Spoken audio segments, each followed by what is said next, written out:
I don't know that it was different, but that it was thorough.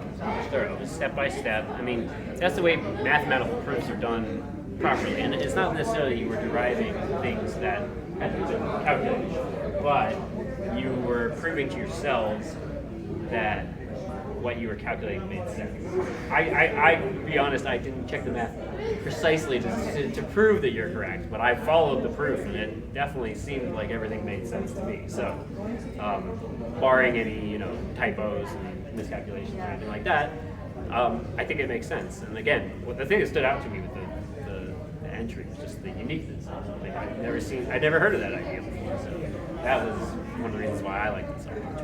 I didn't really know about it much either until thankfully that's the great thing about having a group is people come up with different ideas and able to. How did you guys stumble on that article? I did not personally do all the math, but he was just reading a Medium article, and that was one thing. Yeah. That's So he just came across it by accident. Yeah. Right. That's amazing. Yeah, I hadn't heard that. I hadn't seen that anywhere at this conference. So it'd be very interesting to see if that becomes a mainstream idea, because it's a big deal. Like the whole idea of, even with artificial gravity, it's very easy to lose orientation. Like and there's a very sweet spot of size versus spin rate, and this theoretically gets rid of that problem. Granted, the G level is probably pretty low still, but oh, that's right. So it's not bad. I think one of the designs on the website for the guy's article was lower G's than that. But I like the one where he wanted to attach a tether to Phobos. Oh yeah, that was a little. That one's interesting. Considered that, I was do not. Yeah. Yeah, the location you guys chose was a little ambitious, I would say. I would say so too. But you did have a reasonable timeline, so that was, or at least, let's say, a reasonably conservative timeline. Because I mean, a lot of these entries, they'll submit them and they're like, oh yeah, 2030, we'll be up there. It's like, okay, I think so. Yeah, we had the option of choosing Earth, but we thought that was too hard, so we just decided. Well, yeah, I can understand that, but there are a lot of, I mean, I guess it depends on the timeline. That's kind of why I mentioned that. Like, if you were talking about building something in 20 years, yeah, you're probably going to build it lower. If you're talking about 50 years, theoretically, the sky's the limit, but we'll see. How about for, okay, so there's one more person who's focused on the biology, Bradley. So do you have any memories on the biology part of it, or meaning like questions, Emily, that you could think of? Like the motion sickness stuff, or it was the fish and the plant systems, and we also talked about the virus. Yes. We had the risk assessment. Yes, the risk assessment. The risk assessment I like, because I really think I should be in every entry, literally every entry. So basically, I used to teach an intro engineering course when I was teaching at Lafayette College, and I basically did this project, but I gave them a little bit more like specific things I wanted to see in their report. And one of them was the risk mitigation matrix, the risk matrix and the mitigation matrix. The risk matrix is the original assessment, and then you come up with mitigation actions and move them to lower risk zones. And then you have the mitigation matrix. So shows that you understand catastrophic risk and understand that ways to deal with it. Usually redundancy is the main thing. But so yes, I liked the risk assessment stuff. I'm not sure I remember the biology stuff. It's been a while since I read it. I'll be honest, it's been a while since I read it myself too. But let's see. We talked about like growing food, trying to have a varied diet and have lots of different plants. And I think the biggest thing was just like the fish hydroponic system, where you just have fish in water, right? And you have plants growing. Oh yes, I remember that. That is very good, because there was a presentation. Well, there's one of the presenters who talks about space farm EVs. Hey man, Mike here. How'd it go? But so one of the things he was talking about in one of the sessions was about this idea I know some of the things. biodiversity for your plants, and he used the example of how Native Americans used to grow corn beans and squash together because the corn sticks them straight and comes the trellis, and then the beans I think add moisture to the soil, and then the squash have like spiny things to protect against insects.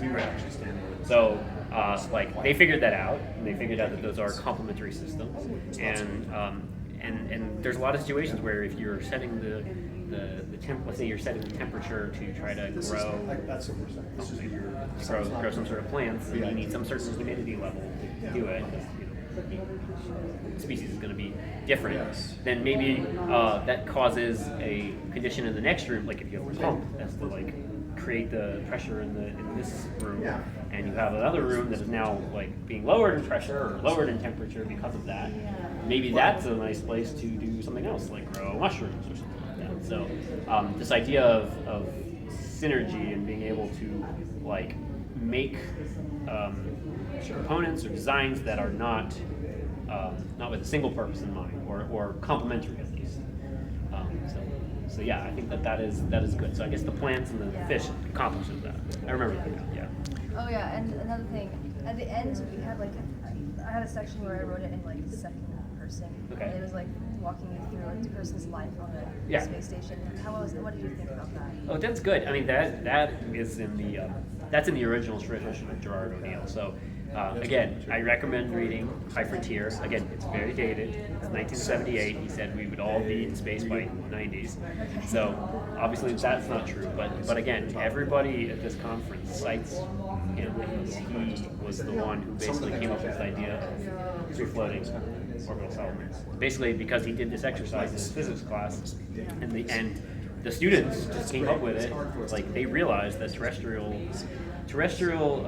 colonization is much harder because you don't have any control over the elements, right? You don't have control over the gravity. You don't have control over the atmosphere. And for Mars, there are several ways that Mars can kill you. So I mean, but he was talking about it in 1978, and again, his assumption was that the space shuttle was coming on board. I think it just started, and this was supposed to greatly reduce the cost of launch in the same way that like SpaceX is doing now with Falcon. But the difference in that case is their reusability. The space shuttle was not reusable in the true sense because they had to replace all the tiles on it every time, and they had all those extra like boosters and stuff like that. So the reusability obviously reduces the cost per unit mass. And that is the key thing, because if you look at any space mission, no matter what it is, no matter what scale, small satellite, big structure, launch cost is by far the majority of the cost, and it's just so expensive to launch anything. So, but as that's coming down, and that's what everyone at this conference is all excited about. They're like, this is why it's a revolutionary moment, because all of a sudden, like, the barrier to space has been reduced. But it takes a lot of collaboration, right? And like that's the interesting thing is, I mean, the plenary session the other day, they were talking about NASA moving from provider to customer, right? Like they want everybody else to do the services and use them. And this trend is going on regardless of whether you're talking about even space or like, but just the idea of like relying on commercial assets and not reinventing the wheel and letting all that R&D that's happening like to take advantage of it and pick what you need. They talk a lot about commercial off the shelf. These are that term COTS. Yeah, they do that because then you don't have any R&D costs, and that saves you a lot of money. Because basically the way investment works is R&D, and you go into the red, and then at some point you start producing your product, and then when eventually you break even, and then everything after that is theoretically profitable. But that's not really usually how space works, because people aren't usually doing it for profit. But that's going to change. So hopefully you'll see the early stages of that while you're like an undergrad, and you'll get involved with it. So you're you're going to be in 12th grade? Or No, I you just graduated? I'm going to graduate in 2 weeks. So Congratulations. thank you. So you're applying for places? You already applied? I'm going to USC. USC? So Yeah, I'll be studying astronautical engineering. So Okay. that makes sense. Yep. So Emily is not one to toot her horn, but she being like the project manager, this is completely advisorless, completely student-led. No, I noticed that because there were the 3 different high schools, right? Like the 3 scales. Yeah, so we met through like a high school. It was the Western Aerospace Program through the Museum of Flight. Oh, okay. I love that We museum. couldn't get enough of it, so we're like, hey, let's make a team. And we happen to be all from different schools studying. Yeah. But so we don't have a teacher or anything. But we did our best. Yeah, I remember you emailing me very early on. You were Yeah. like, is it okay if we're all from different schools? I'm like, that's Yeah, because amazing. it was really hard to find a contest that would allow that. So this was special. Yep. Yeah, thank you for this opportunity. Of course. One of my goals is to try to develop an undergrad competition like this. So maybe by the time you're a senior, I'll get it off the floor. But I have to do some convincing. I'm relatively new in SS, so I'm still. Yeah. Well, the undergrad competition might produce something that's almost feasible. I mean, almost ready to go. Well, I think the idea of an undergrad competition, though, would be a lot more focused.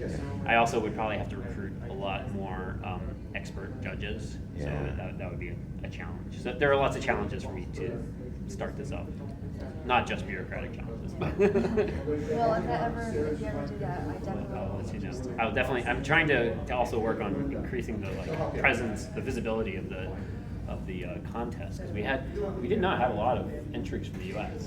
There were very few, and that bothers me. I feel like we should be, I mean, obviously we get great representation from India. We get great representation from Romania. The Romanians especially have really quality entries, but I think they've been doing it for years. And I think they feed off of the previous years, and it builds and it creates a continuity of it. So you guys did it from scratch, Yeah, well, I'll definitely mention it to the Western Aerospace Scholars Program. Okay, I know absolutely. that's something that they would be interested in. Yeah, and if ever need to come, talk, do a Zoom talk or something to sell it, I'm sure they would love that. I'll Yeah, love that. absolutely. It's all part of the advertising, Yes. advertising and networking, things I'm working on. These are soft skills that. Me too. Well, this conference is the perfect place for me to practice. Yeah. I mean, I'm still practicing. I'm still working on it. And so where I am at in my career, I'm a postdoc researcher right now at Stevens in Hoboken. And so I'm trying to get a contract job, but I'm still, I need more papers. Publish perish, that's the idea. But, I need to be able to network with people. And that was really hard with the pandemic, right? That really shut that down. But yeah, I mean, this is the first conference I've been to. This isn't an academic conference. This is an advocacy conference, the way I describe it. But this is the first conference I've been to since, 2020 or early 2020. So, stuff. I think it made me realize the value of the conference more when it was taken away. Because I do struggle with the social side. It's not natural for me to toot my own horn. So, but you kind of have to. Yeah. You have to. You have to advocate for yourself. So I hope you do that. I expect that you will, and I will keep you posted if I create an undergrad competition. I hope. But the way that will work is probably more like, rather than the open-ended questions like this contest is, it would be like an actual request for proposal, something like, all right, we need a mining colony in the asteroid belt, go. Or we need to make an assisted living facility for people in low Earth orbit so that they can reduce the gravity levels on their bones, and be more comfortable. Things like that. There's lots of use cases. So the idea is that we could cycle it every year. And the model I have in my mind is kind of like AIAA does. When I was a senior, my Clearly we can't. capstone design course, we did an AI design competition for it, and I loved that. I loved that whole experience, except for the fact that at the end, we won the contest, and I got to go to a conference in LA. And I presented a poster of it, and then, people came up and were like, "Wow, that's a great idea!" Like, so are you building it? No. So paper stuff. So that's frustrating, and that's something I would like to see. And maybe we just To see, ways to get it so that we're not just doing conceptual studies, like that we are build something. Exactly. And that's, I have a little mechanical engineering background also, so that's the build part of me. The systems engineer, just wants to draw workflow diagrams, but sometimes you got to get into the weeds, and sometimes you got to get your hands dirty. And that's yeah. The only thing you can do is be open-minded and be a sponge for knowledge, which is what I try to do, lifelong learning. I definitely agree with that. Well, thanks so much for letting me tape this whole thing. I think Bradley and Kyle would really appreciate that, and not being able to be here and to be able to meet you. Absolutely. And I'd be happy to chat with them over Zoom. Yeah. If they want. Okay. Well, you hear that, Bradley and Kyle? Yeah. It's a promise. Yeah. You have my email. You know how to contact me. We know where he lives. All right.